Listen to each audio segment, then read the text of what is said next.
Welcome you all to today's anti-ragging awareness program organized here at SST's Ames College of Physiotherapy, Tokyo. We are honored to have among us our respected principal sir, Dr. Abhijit Satrapar. We are equally proud to have our vice principal ma'am, Dr. Sheetal Kamine. And today, we are privileged to welcome our distinguished guest speaker, Advocate Vishal Padekar. Sir will guide us today on the legal aspects of ragging, preventive measures, and the importance of maintaining a ragging-free educational space.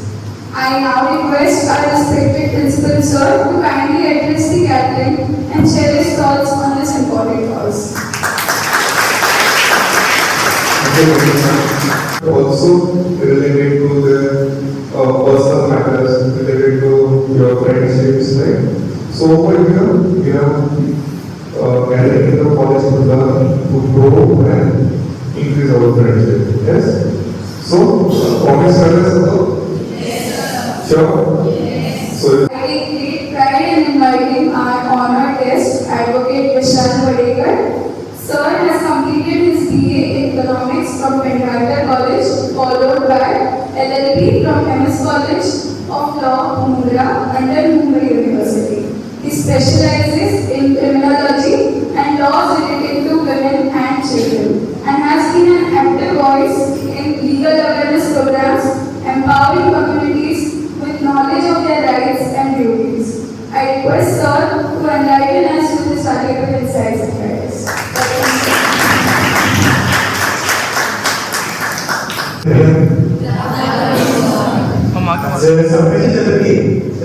सुरुवात आपण गाण्याला नंतर करूया.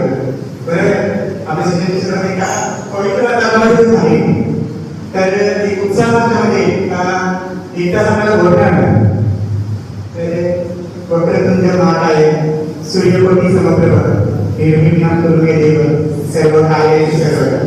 आपण दुर्लक्षित नाही, लहानपणापासून आपल्याला माहिती मूवीज वगैरे बघतो आपण. थ्री इडियट्स पण सगळ्यांनी बघितलं असेल. रॅगिंग कशी करते, कॉमेडीमुळे त्याच्यातून शिकण्यासारखं भरपूर आहे.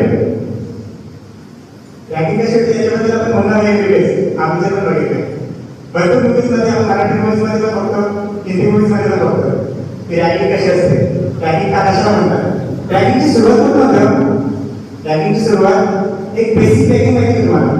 जर तुम्ही सिनियर आहात आणि ज्युनियर्सला तुम्ही सांगताय सर बोलायला काय मॅडम बोलायचं मी सिनियर, ही रॅगिंगची सुरुवात, पहिली सुरुवात. आपण या गोष्टीकडे सर लक्ष करतात.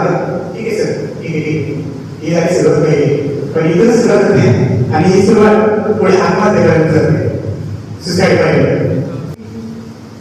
रॅगिंग मध्ये पीडित म्हणजे विक्टिम आणि ऍक्टिव्हिस्ट म्हणजे आरोपी, या दोघांची परिणाम होतो.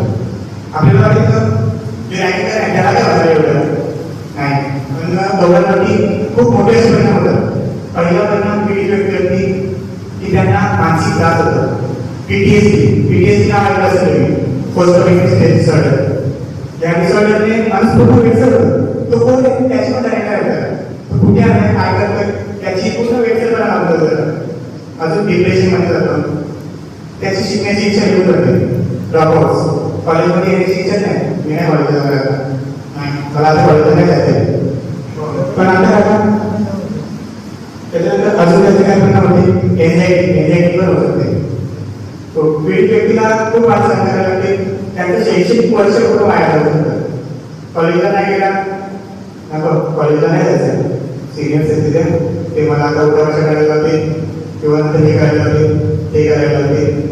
पण एक मी गोष्ट आवर्जून सांगू शकतो, मी जवळपास कॉलेजची ऍक्टिव्हिटी 7-8 वर्षापासून करते आणि कल्याण डोंबिवली सारख्या शहरामध्ये जाते. आणि कल्याण डोंबिवलीचं तुला सांस्कृतिक शहर आहे. पूर्ण महाराष्ट्रामध्ये डोंबिवली, आपलं कॉलेज पण डोंबिवलीमध्ये येते. अजून तरी केसेस थोड्यावर होत असतील, पण माझ्या नजरेत तरी अजून एक पण केस आले नाही डोंबिवलीमध्ये. आपण खूप नशीबवान आहे की आपण एका सांस्कृतिक शहरामध्ये शिक्षण घेत आहोत. सर्वात कठोर शिक्षा ही महिलांची होत असते. तर एखाद्या महिला मुलीची जर रॅगिंग केली तर पोक्सो ॲक्टमध्ये तुम्हाला सगळ्यांना माहिती असेल, protection of child from sexual offences 2012 मध्ये तो कायदा आला आणि यानुसार दुप्पट शिक्षा होते. साधारण कायद्याची शिक्षा होते त्याच्यापेक्षा दुप्पट शिक्षा होते, कमीत कमी 10 वर्षांची शिक्षा होते. आणि सुशिक्षित लोक जे असतात त्यांच्यावर अजून जास्त शिक्षा होते, कारण त्यांना जाणीव आहे की आपण कोणता गुन्हा करतोय त्याची. त्याच्यानंतर महाराष्ट्र सरकारने याची दखल घेतली की रॅगिंग सुरुवातीला रूल्स अँड रेग्युलेशन्स आहेतच, तर महाराष्ट्र सरकारने 1990 याची जाणीव घेतली आणि रूल्स अँड रेग्युलेशन्स महाराष्ट्रासाठी बनवले आणि ते महाराष्ट्रातील प्रत्येक संस्थेसाठी प्रत्येक कॉलेजसाठी केले. त्याच्यामध्ये लागू होतं केली. त्याच्यामध्ये पण 2 वर्षापर्यंत कारावास होतं, कायम स्वरूपी निलंबन देखील करू शकतो कॉलेजमध्ये, किंवा जे एलसी असतं पीसी असतं त्याच्यावरती शेअर पडू शकतं की हा रॅगिंगचा ऑफेंडर आहे. आणि जे प्रतिष्ठित कॉलेज असतात रॅगिंग ऑफेंडर्सना ऍडमिशन देतच नाही. अजून काय तर होते junior justice act. Junior justice act म्हणजे 18 वर्ष नाही, मला काय होतं 18 वर्ष नाही, मला काय होतं तर त्यांनी जर रॅगिंग केली तरी पण ज्युनियर जस्टिस ऍक्ट मध्ये तुम्हाला कळतं आपण काय करू शकतो. रॅगिंग झाली तर सर्वप्रथम काय करावं, तर अँटी रॅगिंग कमिटी प्रत्येक कॉलेजमध्ये असते, तिथे तक्रार करावी. पुढचा पर्याय प्रिन्सिपल साहेबांकडे जा, त्यांनी पण लक्ष दिलं नाही. मी तुमच्या कॉलेजमध्ये बोलते असं नाही सांगतो, सगळ्यांना बोलते कॉलेजमध्ये कसं नाही घेतली तर एक हेल्पलाईन नंबर आहे 1800-180-555. या अँटी रॅगिंग कमिटीचा हेल्पलाईन नंबर आहे, त्याच्यावर तुम्ही 24 तास तक्रार करू शकता. त्याच्यानंतर हे एकूण तुम्हाला न्याय झाला नाही जवळच्या पोलीस स्टेशनमध्ये जा, पोलीस स्टेशनमध्ये तक्रार करतात. ते बोलते कुठल्या कॉलेज आहे की तिथं कॉलेज आहे नाही. आणि 0 एकर म्हणजे एक प्रकार आहे. 0 एकर म्हणजे त्या कॉलेजच्या कुठं कॉलेज आहे ते पोलीस स्टेशनच्या अंतर्गत जरी नसेल तरी त्या गुन्हा नोंदवावा लागेल, एफआयआर दाखल करावी लागेल. इथे नसलेले पोलीस सुप्रिंटेंडेंट ऑफ पोलीस प्रत्येक पोलीस स्टेशनला असतात वरिष्ठ पोलीस, त्याच्याकडे तक्रार करा. त्याने तक्रार काय घेतली सेशन कोर्टमध्ये वकिलांचा सहारा घ्या, वकिलांपर्यंत जा. तिथून जर तुमची तक्रारीचा निवारण नाही झाला हायकोर्ट, आपल्या इथे मुंबई हायकोर्ट आहे, हायकोर्टमध्ये तक्रार घेतली आहे. हायकोर्टमध्ये नाही सुप्रीम कोर्टापर्यंत रॅगिंगची केस जाऊ शकते. त्यांचं गंभीर स्वरूपाचं कॉग्निझेबल ऍक्ट असेल तर रिट पिटिशन दाखल करता येते. अजून लिगल पर्याय असतात, लिगल एड असतात जे मोफत तुम्हाला हे देतात लिगल ॲडवाईस, त्यांच्याकडे जा. एनजीओ असतात त्यांच्याकडे पण जाऊ शकतात. किंवा न्यायालयीन प्रक्रिया तुम्हाला सांगितली, न्यायालयाचं काम आपली भारतीय न्यायव्यवस्था एवढी पण अशी करते नाही की विद्यार्थ्यांना तरी न्याय देणार नाही. बोलतो ते आता सरांनी आम्ही ऐकलं पाहिजे, सरांनी एक्सप्लिटली 2-3 मुलांना कॉलेजमध्ये आज बाहेर काढलेलं त्या सॉरी तुम्हाला राहायला असेल तर पण सरांचं म्हणजे शिस्त बघू मला असा अभिमान वाटला की मी सरांच्या कॉलेजला आले एक्झाम देण्यासाठी. सरांसाठी एक काय करत आहे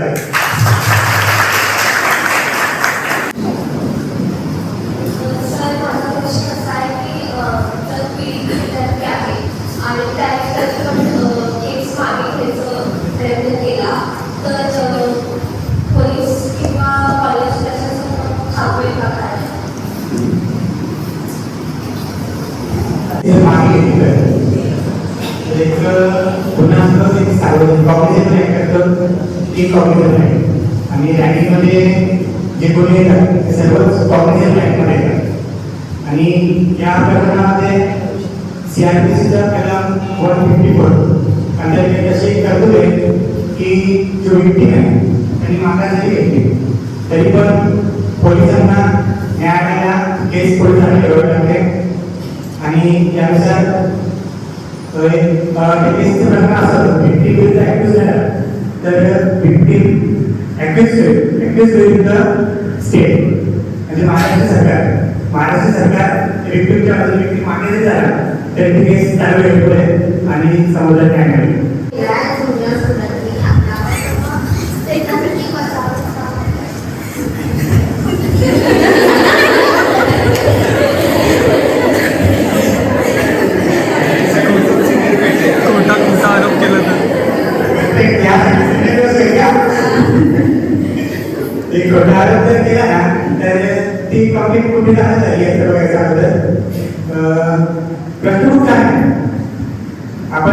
ऍक्टिव्हिटीचा बाजू विचार करतं, मीटिंगच्या बाजू विचार करतं.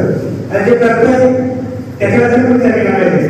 कारण केलं का नाही प्रत्येक पाणीला 2 साईड असतात, काढा शेडेस. तर ही एक दुसरी बाजू शकते. आणि क्वेश्चन खूप मी आता केस दाखल आहे, पालकांना बोलून घ्या. फायनल असेल तर पालकांना ते फायनल नसेल डायरेक्ट तुम्हाला तिथे बोलवली कमिटीमध्ये. आणि जर फायनल 18 वर्षाचं काही तुम्ही असाल तर तुम्हाला पालकांना घ्या बोलवते. आणि 18 वर्षाचे वर असेल डायरेक्ट तुम्हाला बोलवते. आणि तुम्ही काय करायचं त्यावेळेस की ठीक आहे माझ्या ती वडील कोणी कंप्लेंट दाखल केली हे तुम्ही विचारायचं. कारण जे कंप्लेंट दाखल करणार आहे त्याची ओळख ही गोपनीय ठेवली जाते, म्हणजे सिक्रेट ठेवली जाते. ते त्याला परत गरजेचं वगैरे प्रकार वेळ. तर तिथे तुम्ही एक आरोपी म्हणून केलाय, तुमच्यावरती आरोप सिद्ध झाला, तुम्ही आरोपी तुम्ही कंप्लेंटची कॉपी मागून घ्या. कोणी तक्रार केली आहे, किती वाजता केली आहे, कोणत्या तारखेला केली हे मागून घ्या. गुन्ह्याचं गंभीर स्वरूपात असेल तर लिगल म्हणजे आमच्या वकील आमच्याकडे या, चांगल्या वकील घ्या, चांगल्या वकिलाचा सल्ला घ्या. असं माझ्यावरती आरोप झाला आहे, तर मी तसं केलेलं नाही, मी त्यावेळेस उपस्थितच नव्हतो. अशी तिथे करून तुम्ही बचाव करू शकत होता. आम्ही कॉलेज कॅम्पसच्या बाहेर होत असणार तरी त्याची कारवाई होणार नाही.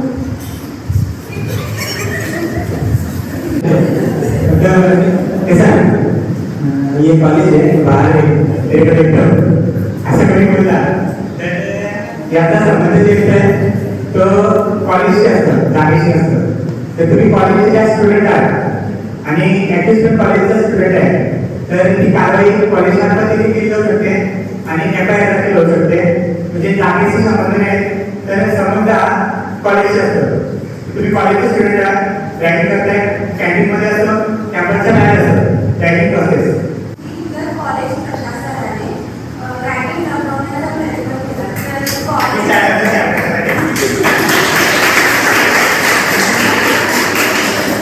तर कॉलेज किंवा संबंधित स्टाफवर कारवाई होऊ शकते. कॉलेज का पहला दिन था, सपनों से भरा था, उम्मीदें थी स्वागत थी, पर घर का सबसे गलत था. कहा गया ये परंपरा है, पर किसी का भी लिखा है हंसी के नाम पर अपना क्यों, मस्ती में और सोचों का बिना क्यों. सीनियर और सहारा बनो, डर का नहीं प्यार का किनारा बनो. रेडी से इसकी प्यार गई अमन जैसा बेटा आसमान में पकड़े है. क्या यही हमारा स्वागत है, क्या यही हमारी पहचान है. रैगिंग से ना कोई महान बनता, दूसरों को नीचा दिखाकर कोई ऊंचा उठता. सच्चा लीडर वही कहना है जो हर दुनिया को भाईचारा समझे. चलो आज बात करें, न रैग करें न उठे दें. ताकत वो नहीं जो डर है, ताकत वो है जो साथ में है. रैगिंग को ना कहना है, इंसानियत को हा कहना है. आणि एवढं पूर्वी माझ्या स्टेशन सपोर्टपूर्वी पुन्हा एकदा सर्वांचे आभार करतो. तुम्ही इथे माझं मार्गदर्शन ऐकायला आले, मला संधी दिली. अतिशय खूप चांगला रिस्पॉन्स होता तुमचा. आणि तेव्हा मला जेव्हा एखादा आरोपी सुद्धा तर त्याला पाहून जे आठवतं विरुद्ध सुद्धा झाले तो तुमच्या चेहऱ्यावरती तो तेव्हा असेल की पुन्हा एकदा मी धन्यवाद सगळ्यांना. आणि एक मी बोलतो माझ्या बाबू साहेबांनी बोला, I will not participate or support any act that cause physical or mental harm to any student. I will uphold the dignity and respect of all fellow students at all times. I understand that ragging is a criminal offense and is punishable under law. I pledge to contribute to maintaining a safe, friendly, ragging-free campus. Thank you.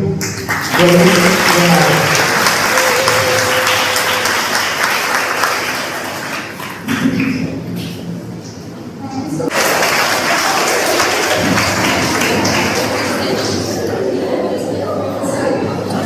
I request Sir and Sheetal ma'am, our principal and vice principal, to